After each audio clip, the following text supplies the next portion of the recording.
The Force works in mysterious ways and manifests itself in mysterious individuals a lot of the time. Originally in the galaxy, the Jedi Order would take the large bulk of these individuals, as again, Force sensitivity was exceptionally rare. The Jedi would then train these individuals in the ways of the Force if they proved to be gifted enough, and a select few would even go on to become Jedi Knights themselves and guardians and protectors of the galaxy at large, believing that the Force had imbued them with great power and great purpose for a specific reason. However, this method of doing things all came crashing down when Darth Sidious came to power in the Galactic Senate, promoting himself originally Chancellor and eventually Emperor. As Chancellor though, he ordered the complete annihilation and destruction of the Jedi Order, destroying many of the trained Force sensitives in the galaxy during this era. In Star Wars canon, Darth Sidious was exceptionally strict about who he allowed to be a trained Force sensitive in his company, only having the Inquisitors as well as his own personal apprentice, Darth Vader, and him never really interacting with the Inquisitors directly, having Vader do so personally. However, this raises the question, what happened with brand new Force sensitives, and more specifically, Force sensitives that were under the reign of the Empire? Specifically though, Force sensitive Stormtroopers. Today, we will answer what the Empire did with Force sensitive Stormtroopers, as well as what became of several of them, from both canon as well as Legends continuity. So let's go ahead and begin the story of some Force sensitive Stormtroopers. In canon, we don't know a ton about what would happen with a Force sensitive Stormtrooper. However, we do know a little bit. In Star Wars Rebels, when Ezra actually infiltrates an Imperial Academy, it is revealed that he is Force sensitive, and immediately, as it's explained in the episode, it is protocol to inform the Inquisitors, who then arrive to take the Force sensitive individual somewhere unknown, a location where the fate of them will result in one of three options. Either the Inquisitors will decide to outright kill them, as was most common, or if they displayed a very good and a strong intensity with the Force, two other options became available. If they were managed to be turned to the dark side of the Force, they themselves would then enter the Inquisitor trials, in training to become Inquisitors themselves, a process which involved great pain and suffering. Most of the time, the Inquisitors would pull from the ranks of surviving Jedi of Order 66, but it is known that the Inquisitors experimented with training Force-sensitive Stormtroopers at least once or twice. However, in canon, none of the Stormtroopers that underwent this training survived, as most of the Stormtroopers that were Force-sensitive during this era were outright killed during the trials of an Inquisitor, which sadly was the fate of nearly all the Force-sensitive Stormtroopers in Star Wars canon. In Legends continuity though, one of the most famous Jedi of Luke Skywalker's Jedi Order, Kyle Katarn, was in fact a former Stormtrooper himself, and he did not realize that he was a Force-sensitive until the collapse of the Empire, where he would actually face several Dark Jedi, and would eventually become the Battle Master of Luke Skywalker's new Jedi Order. Again though, during his time as a Stormtrooper, he was exceptionally effective, but had no idea that he was Force-sensitive. The most famous Force-sensitive clone troopers are in fact the Saw Qus clones that were engineered by Darth Vader as well as Darth Sidious. Saw Qus was a human male Dark Jedi in the Emperor's hand. During the early months of his Master Palpatine's Galactic Empire, Qus commanded the Imperial Commando Special Unit, a unit tasked with hunting down Jedi and deserters. Due to Qus's loyalty, Palpatine sent him on a mission on Vohai in 19 BBY. Qus's goal was to attempt to kill Darth Vader, Palpatine's apprentice, under Palpatine's direct command. Though Palpatine knew Qus would fail, in reality, he intended the mission as nothing more than a test for Vader. Like the Emperor predicted, Qus was killed by the Sith Lord. In the months following the birth of Emperor Palpatine's new order in 19 BBY, the Sith Lord Darth Vader authorized an experiment to clone the genetic code of a Force-sensitive template. Instead of relying on the Kaminoan method that created the Republic Grand Army, the Dark Lord of the Sith entrusted the project to the clone masters of Arcanian Microsagologies,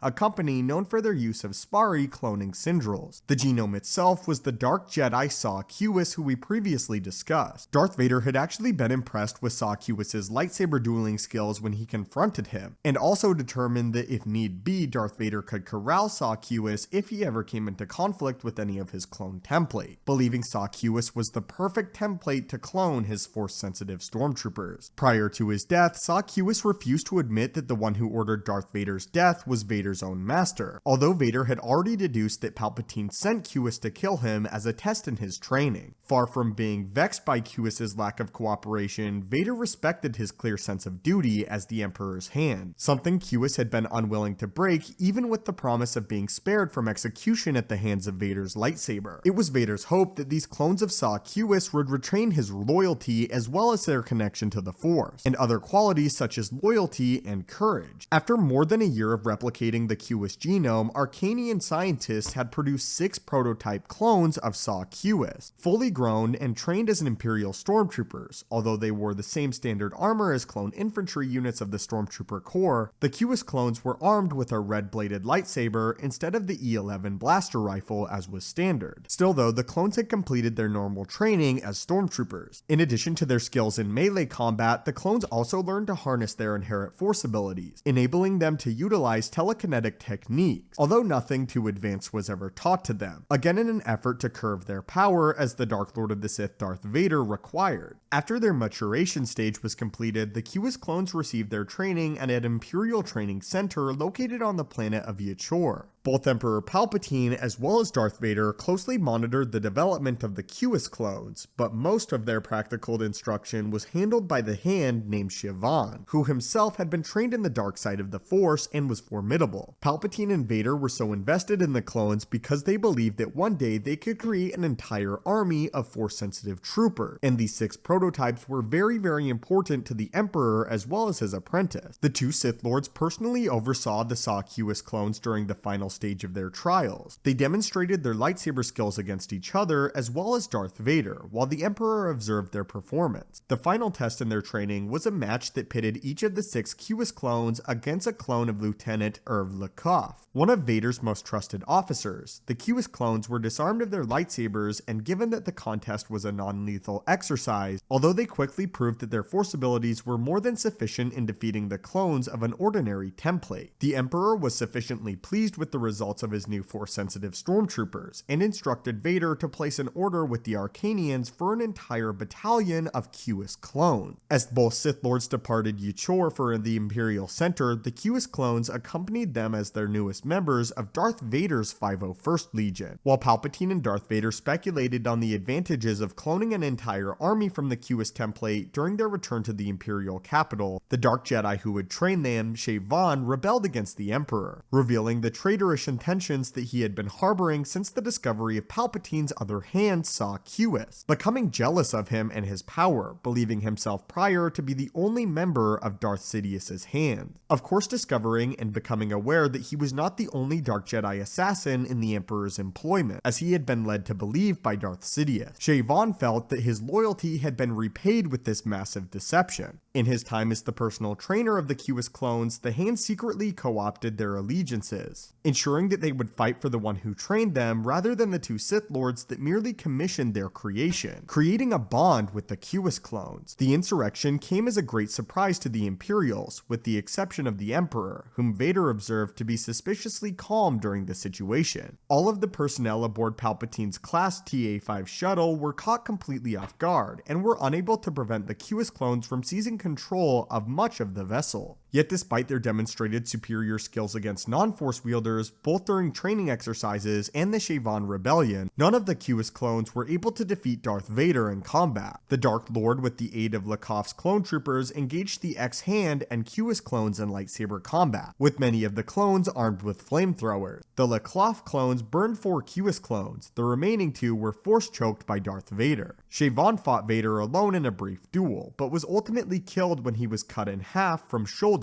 to hip. Afterward, Vader and Palpatine had the Saw Cuis template decommissioned, although Darth Vader kept the possibility open of cloning a Force-sensitive army in the future. Some months later, Vader had long since abandoned the concept of a Force-sensitive Stormtrooper army, although he was forced to reconsider his position against cloning Force users after the untimely death of his former apprentice, his own personal apprentice who he had planned to use against Darth Sidious, Galen Merrick. It was because of Darth Vader's experience with the Cuis clones that he managed to to successfully clone Galen Merrick's body, creating multiple clones that he codenamed Starkiller for his own personal army. One more example though of a Force-sensitive Stormtrooper would in fact be FN-2187, or Finn in the sequel trilogy, which was recently confirmed to in fact have been Force-sensitive, although this is a time of the First Order and not of the Galactic Empire. It is clear though that if Finn had been a Stormtrooper for his entire life, his Force abilities would have never materialized. Anyway though, that is just one more example. But what are your thoughts on this, and what happened to many of the Force-sensitive Stormtroopers over the course of the Galactic Empire? As always, my friends, thank you guys so much for watching. May the Force be with you, and have a great day.